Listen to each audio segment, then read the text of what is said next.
What's up, folks?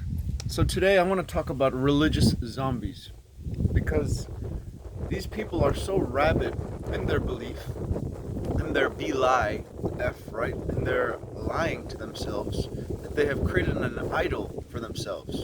And in worshiping this idol, right, in worship of this idea of perfection, they go on living their imperfect lives, completely indoctrinated by their idea of sin, an original sin, because their being itself is a sin.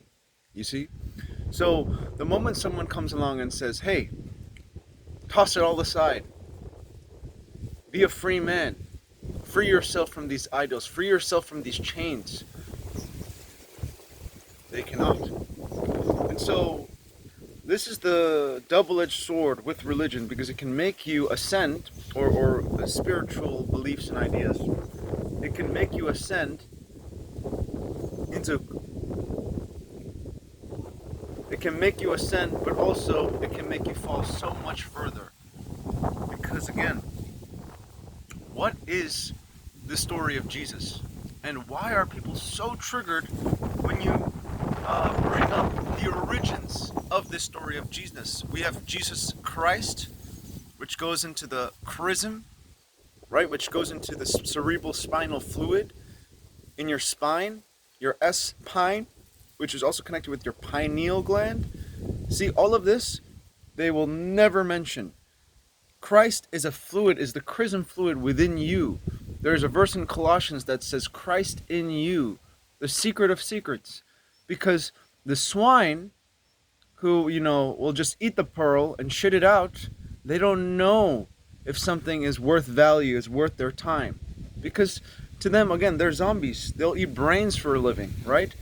Because they have no brains of their own. So, Jesus, the Son of God, S-O-N-S-U-N, go look at Jordan Maxwell's work, it's the same dang thing. So the Son of God has been personified just as Zeus and, Poseidon and Hades and, Hercules. These are all personifications of God. And the personification of God, well, comes back to, again, the original, the main, the center of the world, the sun, right? And what do you call it? The center structure of this theology, this astro-theology, which is, again, that the sun goes through the 12 disciples. But we interpret this as some kind of a literal epic. We interpret this as some kind of a how do you say? Yeah, just a literalization of a text. And because of that, we go forth in blind faith. And you know what happens to people who go forth in blind faith? They get slaughtered, like sheep being led to slaughter, okay? So if you're going to go around preaching about Jesus and say your life is about Jesus, at least know the origin of where Jesus comes from, okay? And with all these depictions of white Jesus, now Jesus is a symbol for supremacy, right? Jesus is a black people paint him black, brown people paint him brown, and then white people paint him white. So again, Jesus has become, just like Buddha, just like Muhammad, just like Anastasia and the Ring Cedars, they have become a sort of a statue, something dead.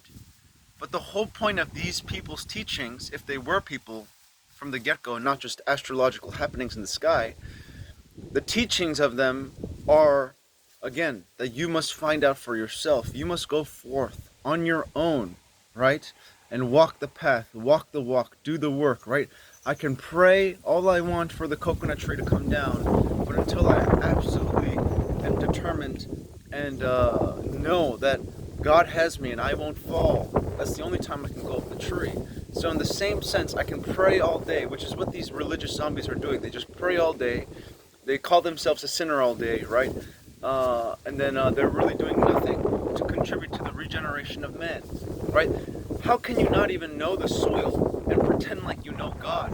You do not know God if you don't know where you came from and where you're returning to. So, if you don't even know where the fruits of your labor come from, how can you call yourself a religious man? Right? You know, you are an indoctrinated man.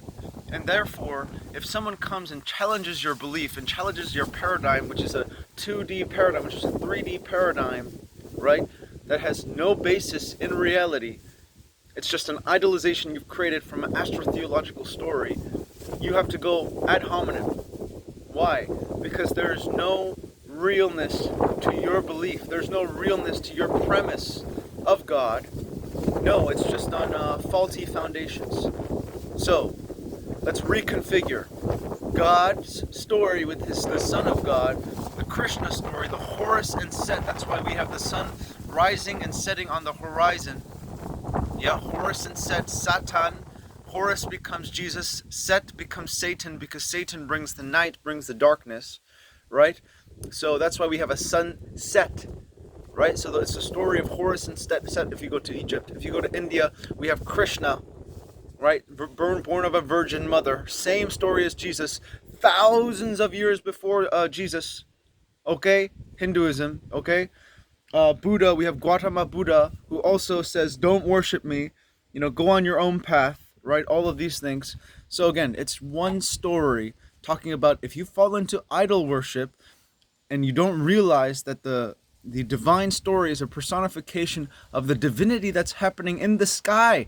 These people don't even know where the love and light comes from, right? They don't even know that the 12 disciples are the 12 months, you know, the 12 zodiac members, the 12 labors of Hercules. It's one epoch, it's one story.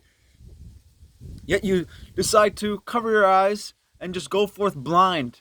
And if you hear someone who says, hey, maybe the Son of God is in the sky, you say, oh, blasphemy, blasphemy, oh, he's stupid, you know. It's ridiculous, okay, folks? So if you come to your senses, you'll be able to see for yourself.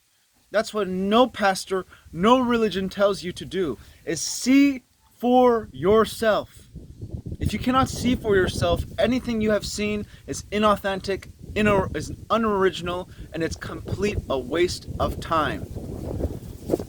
So since I couldn't have summed it up in that short video, now I make a long form video and I tell you, you religious zombies, wake the hell up, because what you're believing is a pile of horseshit.